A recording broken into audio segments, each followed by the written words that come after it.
एक नई वीडियो के साथ आज मैं फिर हाजिर हूं, आपका होस्ट और दोस्त विक्रांत जोशी। आपका स्वागत करता हूं मेरे रिव्यू मास्टर में, जिसमें हम लेके आते हैं वर्ल्ड अफेयर्स और डिफेंस की दिन भर की टॉप खबरें। तो चलिए जान लेते हैं। आज की वीडियो थोड़ी छोटी होने वाली है क्योंकि खबरें थोड़ी कम है। मैं जल्दी से जल्दी इनको समाप्त करने का प्रयास करूंगा।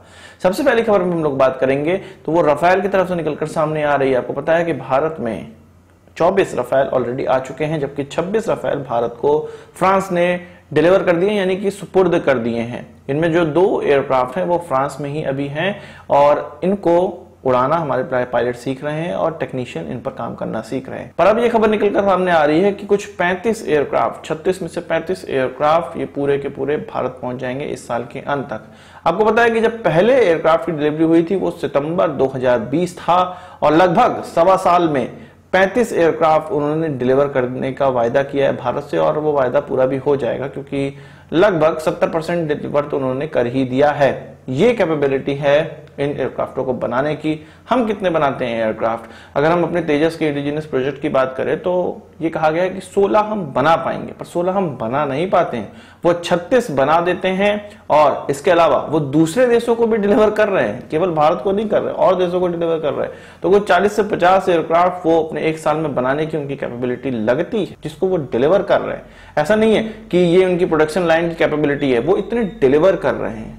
तो ये एक वर्ल्ड क्लास कंपनी और वर्ल्ड क्लास प्रोडक्शन लाइन को दिखाता है, वर्ल्ड क्लास कमिटमेंट को दिखाता है। बात करते हैं बोइंग की। कंपनी के द्वारा ये कहना है कि वो अपने जो F-18 सुपर हॉर्नेट एयरक्राफ्ट हैं उनको भारतीय एयरक्राफ्ट कैरियर में उतारकर और उड़ाकर दिखाना चाहते हैं, डिमॉन्स्ट्रेट कर सकते हैं जब भी भारत गए।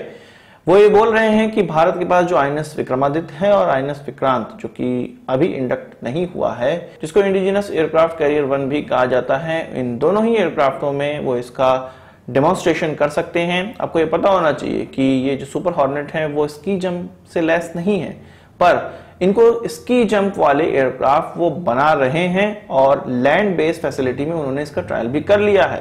और वो इसीलिए कर रहे हैं कि भारत की RFI का जवाब उन्होंने दिया है। और इसके अलावा फ्रांस और रशिया की कंपनियों ने भी अपने अपने एयरक्राफ्ट को सामने रखा है। डसॉल्ट की तरफ से राफेल M रखा गया है, इसके अलावा MiG-29K रखा गया रशिया की तरफ से। तो इनको कंपटीशन देने के लिए बोइंग को भी तैयार होना था। अब वो भारत से कह रहे हैं कि हम कभी भी डेमोन्स्ट्रेशन दे सकते हैं, हमारा एयरक्राफ्ट बिल्कुल रेडी हो चुका है। कुछ फेक खबरें हम लोग पाकिस्तान की बात कर लेते हैं। शाहिद रजा, जिनके बारे में कल मैंने आपको बताया था, इनके जर्नलिस्ट हुआ करते हैं और इनके द्वारा 2 खबरें सामने रखी गई हैं। एक खबर में ये कह रहे हैं कि सलमा डैम, जो कि अफगानिस्तान में भारत का मैत्री प्रोजेक्ट था, भारत ने फ्रेंडशिप प्रोजेक्ट के तहत बनाया था, और इसको अब तालिबानियों ने पूरी तरह से कैप्चर कर लिया है।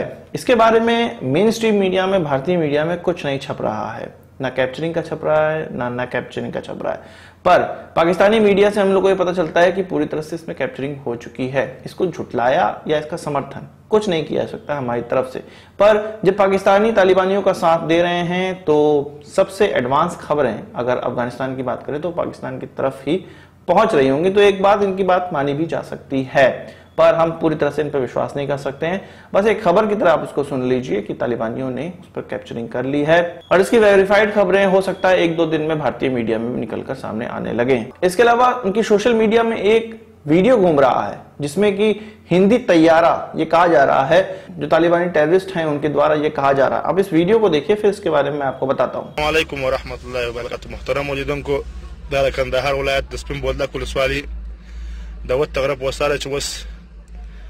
हिंदी बम्बार वकी हिंदी तैयारो वलिल्लाहि अलहम्द मुजाहिदीन तकम तावान दी पेरसवी अल्लाह दे कुफारो दे गुलामान मखतूर के दादो तासबिनी दाद हिंदी तैयारी उस बम वगरदवी दा हगदत पोर्तकीज वलिल्लाहि अलहम्द मुजाहिदीन तकम मुश्किल दी पेरसवी वरा अल्लाह दे कुफारो दे गुलामान मखतूर के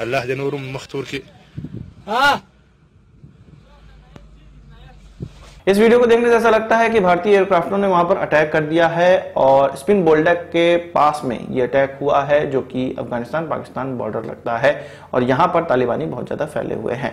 तो इसको देखने से लगता है कि भारत ने वहां पर अटैक किया है और इस वीडियो को सोशल मीडिया में इसी के तहत चलाया भी जा रहा है, पाकिस्तान और अफगानिस्तान में ये चल रहा है, इसी के तहत चलाया जा रहा है कि भारत देखो अफगानिस्तान में अटैक कर रहा है, तालिबानियों पर अटैक कर रहा है, एक भ्रांति फैलाई जा रही है। एक्चुअल में हिंदी तैयारा उनका कहने का मतलब ये है कि जो भारत ने डोनेट किए थे अफगानिस्तान को हेलीकॉप्टर्स, जो कि MI-35 हिंद उनका नाम हुआ करता था, जो कि पहले सोवियत यूनियन के द्वारा भी अफगानिस्तान में इस्तेमाल करवाया गया था, किया गया था, और इसीलिए भारत ने अपने पुराने MI-35 हेलीकॉप्टर्स उनको ट्रांसफर किए क्योंकि वो उसका इस्तेमाल करते थे। तो ये उन्हीं एयरक्राफ्टों के बारे में बात किया जा रहा है, उन्हीं हेलीकॉप्टर्स के बारे में बात किया जा रहा है जिन्होंने वहां पे बमबारी की है, ना कि भारतीय पायलट्स या भारतीय एयरक्राफ्टों के द्वारा। तो शाहिद रजा द्वारा इसका भी समर्थन किया गया था, रिट्वीट किया गया था, और जिनके द्वारा ये वीडियो अपलोड किया गया था वो ट्रिब्यून के लिए लिखते हैं, पाकिस्तानी ट्रिब्यून के लिए लिखते हैं।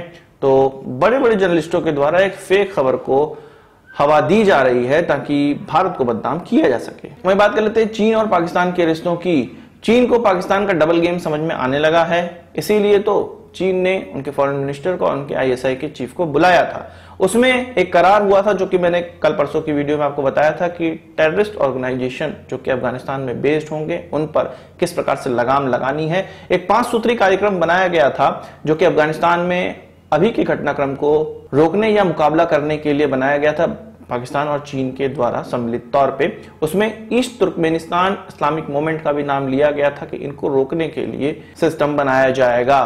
तो ये खबर निकलकर सामने आ रही है कि चीन को ये पता चल गया है कि पाकिस्तान के द्वारा तालिबान का समर्थन किया जा रहा है और अफगानिस्तान में जो अव्यवस्था है और सिविल वॉर है उसके पूरे आसार बनाए जा रहे हैं। चीन इससे ये चीज के लिए परेशान है कि ऐसे इलाके में जो कि चीन का बॉर्डर अफगानिस्तान से लगता है, वहां के इलाकों में जो गवर्नमेंट है, अफगानिस्तानी गवर्नमेंट है, उनका कोई भी राज नहीं चलता है। अगर तालिबानी यहां पर राज करने लगेंगे, जो कि अभी भी कर रहे हैं, तो यहां पर ईस्ट तुर्कमेनिस्तान इस्लामिक मूवमेंट के जो आतंकवादी हैं उनको ये समर्थन करने लगेंगे, अपने यहाँ बुला के ट्रेनिंग देने लगेंगे, या उनको अफगानिस्तान में मौका मिल जाएगा रहने का, क्योंकि वहां पे कोई भी राज नहीं कर पा रहा है। तो कोई भी किसी भी तरह से वहां पे रहे, किसी को कोई दिक्कत नहीं होगी, और फिर ये चीन पर अटैक करेंगे। चीन इससे एकदम बिल्कुल हदस में है, ये कंफर्म है, न्यूज है कि एकदम हदस में है कि भाई ईस्ट तुर्कमेनिस्तान इस्लामिक मूवमेंट फिर से जिंदा ना हो जाए। इसलिए उसने पाकिस्तान को अब स्क्वीज करना स्टार्ट कर दिया है और उनकी खबर ले रहा है, उनसे पॉइंट टू पॉइंट जवाब मांग रहा है। फिर भी चीन क्या कर सकता है? अफगानिस्तान में घुसने के लिए तो उसको पाकिस्तान पर ही निर्भर रहना पड़ेगा, इसलिए वो झेल रहा है, पर स्क्वीज करना वो नहीं छोड़ रहा है। अगर भारत की अफगानिस्तान स्ट्रेटेजी की बात करें तो द प्रिंट में एक नई खबर निकलकर सामने आई है जिसमें कि उन्होंने सोर्सेस के हवाले से ये बताया है